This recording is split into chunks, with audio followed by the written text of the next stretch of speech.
Olá, a TV Estadão recebe hoje o cientista político Oswaldo Amaral, autor do livro As Transformações na Organização Interna do Partido dos Trabalhadores, o PT, entre 1995 e 2009, livro recém-lançado pela editora Alameda. Oswaldo, muito obrigado por ter aceitado o nosso convite. Obrigado a vocês pelo convite. Bom, Oswaldo, o PT, como você mesmo, como a própria edição do livro coloca aqui na contracapa, é um partido único no quadro brasileiro, pela sua história de formação e, atualmente, por ser um partido mais longevo no comando do país no período democrático.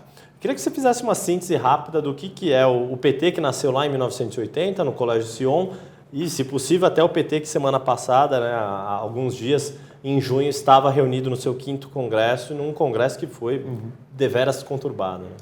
Bom, o PT ele é único no sistema partidário brasileiro exatamente pela característica da sua formação.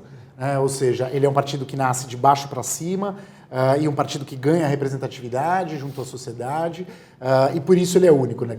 Todos os partidos, ou a maior parte dos partidos importantes do país, tinham se formado ou dentro do parlamento ou no governo, então o PT tem essa característica. E isso fez dele uma experiência única no sistema partidário brasileiro, um sistema que era e é ainda apontado como possuidor de partidos frágeis, sem representatividade, sem penetração na sociedade. A gente está vendo uma reforma política que está deixando isso bastante claro, né? Um processo de reforma política.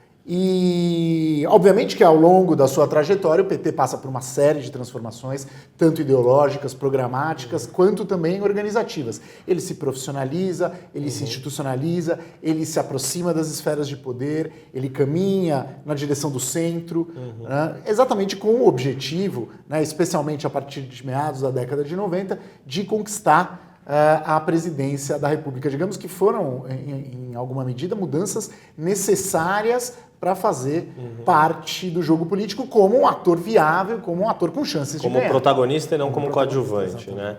E como você falou, o partido foi migrando para o centro e foi conseguindo, ao chegar, e aí te pergunto se foi ao chegar ao poder ou antes de chegar ao poder, também conseguiu aumentar a sua presença na elite econômica, não só tendo o protagonismo político, mas também as conexões econômicas que são necessárias no nosso sistema para um partido se viabilizar e conseguir chegar ao poder. Como é que foi esse processo? Não é o escopo específico desse livro, mas é da sua atuação acadêmica. Como é que é essa aproximação do PT com a elite econômica do país? O que veio antes, né? A aproximação para chegar ao poder ou a chegada ao poder e a aproximação com a elite econômica? Em alguma medida, as duas coisas elas acontecem juntas, né? Quer dizer, mas eu acho que, voltando no início da sua pergunta, o momento-chave é a derrota em 94, é o momento em que os moderados retomam o controle do partido e que há ali, em alguma medida, a certeza de que, se não houver aproximação com alguns setores do empresariado, né? Com alguns setores aí da elite econômica, se não houver uma moderação do discurso, a garantia de que contratos não vão ser rompidos, quer dizer, a gente brinca, se você pega o programa do PT em 89, estava escrito ali, nós vamos estatizar os bancos e as empresas de comunicação.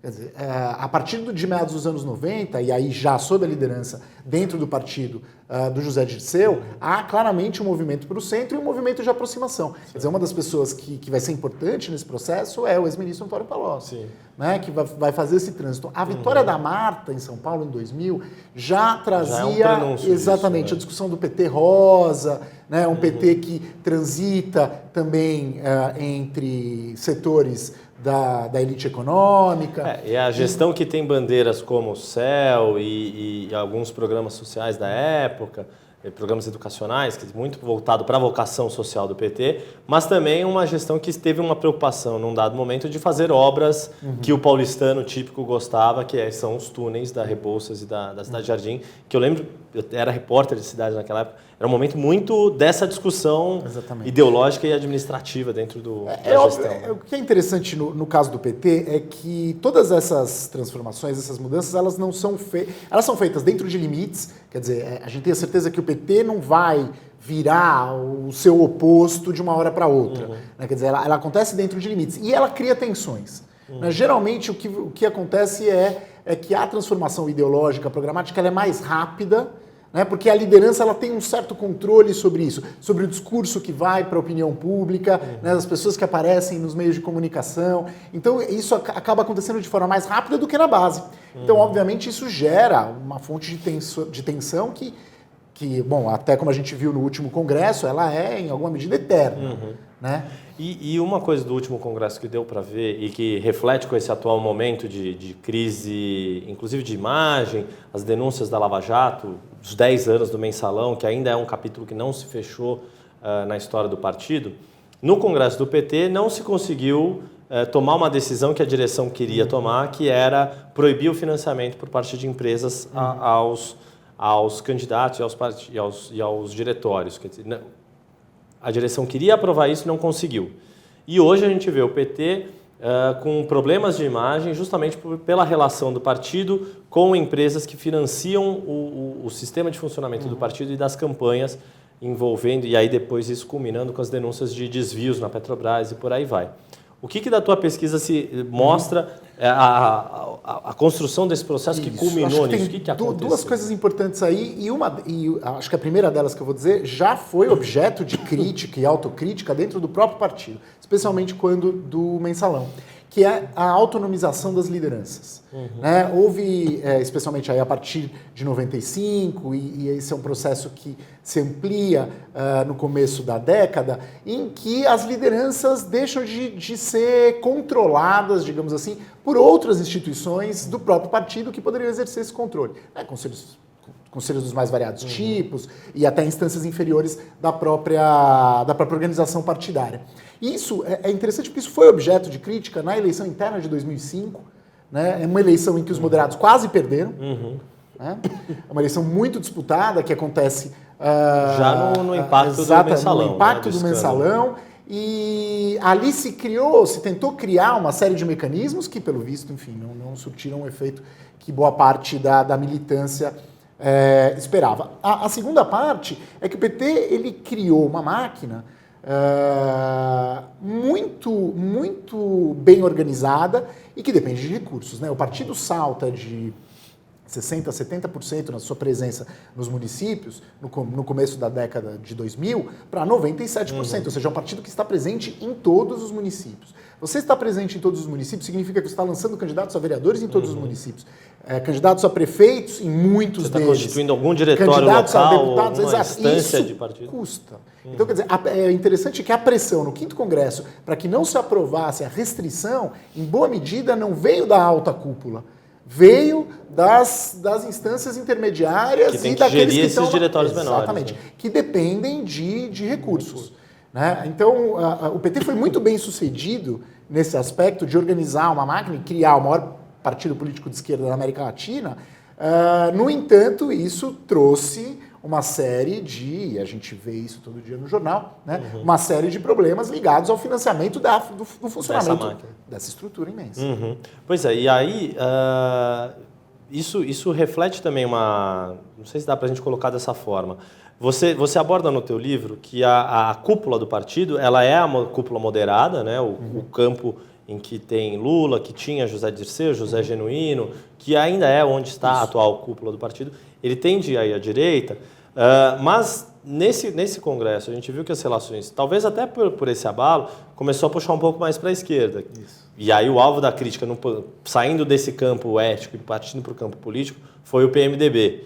O aliado principal do partido sendo a geni dos petistas, e isso tem um tensionamento muito forte. Como é que essas duas coisas estão relacionadas, estão colocadas? As coisas estão acho que, pelo que eu enxerguei na minha pesquisa, as coisas estão muito relacionadas pela própria forma de organização do partido. Quer dizer, a partir do momento que o partido começou a realizar eleições diretas para os seus dirigentes, ele fica muito mais suscetível à conjuntura. Então, quando o governo está bem... processo, os problemas que existem no processo de fora, né? Bom, enfim, há uma série de denúncias nesse sentido, mas eu vou ser bem honesto com você. Nas análises que eu faço das votações, não acredito que isso chegue a influenciar resultado. Acho que isso também tem que ficar claro, mas ele fica muito suscetível ao que acontece no governo. Veja, um governo que tinha altos índices de popularidade, como foram os 2 mandatos do presidente Lula, com a exceção do período entre 2004 e 2005, né, em que há uma queda por conta dos escândalos e tal, os grupos internos tendem a falar, pô, eu não vou criticar o governo porque eu vou perder a eleição interna. Agora, inversamente, o que acontece? Né? Um momento de crise é um momento em que as tendências também se sentem mais livres para fazer uma crítica. E há ainda ali muitos grupos que são mais à esquerda do que a própria direção do partido e mais à esquerda do que o governo. Né? É interessante que quando a gente perguntava para os militantes como você se coloca, né? Eles se colocavam à esquerda, como você coloca o partido? À esquerda, mas quase na centro-esquerda. E como você coloca o governo mais no centro? Entendi. Então, tem um pouco isso. Mas com o governo em crise e com o partido também em crise, óbvio que essas tendências também vêm a possibilidade de conquistar apoio e poder dentro do próprio partido. No fim das contas, pelo que você está falando, toda essa discussão, toda a política interna do PT, ela parece refletir muito do que está acontecendo na política nacional. Quer dizer, o governo fragilizado dá espaço para que os seus opositores, seja à direita ou à esquerda, falem mais alto. Né? Agora, para a gente encerrar, Oswaldo, o que você imagina para o PT, como é que, não é querer fazer bola de cristal aqui, mas que caminhos que o PT tem dentro do que o partido tem no seu histórico para sobreviver a uma crise de imagem do ponto de vista ético, para enfrentar essas situações de denúncias que envolvem o partido, para enfrentar um governo que perdeu força política e que enfrenta uma situação econômica muito desfavorável. O que tem de caminhos alternativos? Dá para fazer alguma analogia com o que aconteceu em outros partidos do mesmo campo fora do país? Mas a situação, sem dúvida nenhuma, é uma situação difícil. Eu acho que a perda de popularidade ela é muito grave para o PT, porque o PT foi um partido que cresceu, em alguma medida, apostando na sua marca. Exatamente porque ele não tinha recursos, ele apostava na marca PT, modo petista de governar e tal, e chegou a ter 20, 22, 25% da preferência partidária. Né? Na eleição de 2014 isso estava em torno de 18%, isso agora está em torno de 9%. E isso significa que se tem 10% de eleitores aí que antes votariam no PT quase com certeza e que agora estão flutuando. Então, do ponto de vista eleitoral, isso já se a gente pensar que a Dilma ganhou por uma margem tão apertadinha, isso já faz toda a diferença. Né? Então, isso já é grave para o partido. Do ponto de vista do governo, grave também. Por quê? Porque é um partido que se vê no dilema de ter que bancar um ajuste fiscal, que boa parte dos seus membros são contrários, né? Como a gente viu hoje, ontem. Tá vendo, né? As reações aí ao veto do fator previdenciário. Então, o que a gente pode ter certeza é que vão ser anos de 2015 e 2016 muito turbulentos para o partido e na relação do partido com o governo. Não será surpresa se houver, como houve lá atrás com a reforma da Previdência, novas cisões dentro do partido. Agora, não acredito que o partido vá deixar de existir. Acho que o PT tem ainda uma militância de base que funciona, que acredita no partido e que essa militância não vai deixar, acho que o partido desaparecer. Entendi. E para encerrar, como é que fica, num dos pontos que a gente abordou, você falou do excesso de autonomia que a classe dirigente do PT tinha e que isso culminou no que a gente está vendo agora, escândalos de Mensalão e de Lava Jato. Isso não está colocado, essa discussão, ou está? Existem algumas discussões aí houve algumas discussões dentro do PT de troca de comando, mas não de reorganização do comando, né? É interessante porque quando do Mensalão foi colocado criação de conselho fiscal, criação de conselho de ética, ou seja, havia a tentativa de criar mecanismos em que todas as correntes estivessem presentes e que houvesse algum tipo de controle, especialmente sobre quem controla o dinheiro. Né? E isso se mostrou aparentemente, tanto que segundo tesoureiro acabou. E isso coloca um dilema, quer dizer, será que é possível você construir dentro dos partidos mecanismos desse tipo? Né? Porque na política institucional a gente constrói Tribunal de Contas, tem o Ministério Público, enfim. Agora, dentro dos partidos, isso é um desafio que está colocado. Né? Nenhum partido tem essa estrutura estabelecida, o PT tentou fazer e, pelo visto, não deu certo. Não deu o resultado, pelo menos imaginado. Eu agradeço o Oswaldo Amaral, cientista político, autor do livro As Transformações na Organização Interna do Partido dos Trabalhadores entre 1995 e 2009, pesquisador da organização, não só do PT, esse livro é o PT objeto, mas também pesquisador da organização dos partidos de uma forma geral aqui no Brasil. Oswaldo, obrigado mais uma vez. Obrigado, Yuri, pelo convite, foi um prazer. Um abraço, até a próxima.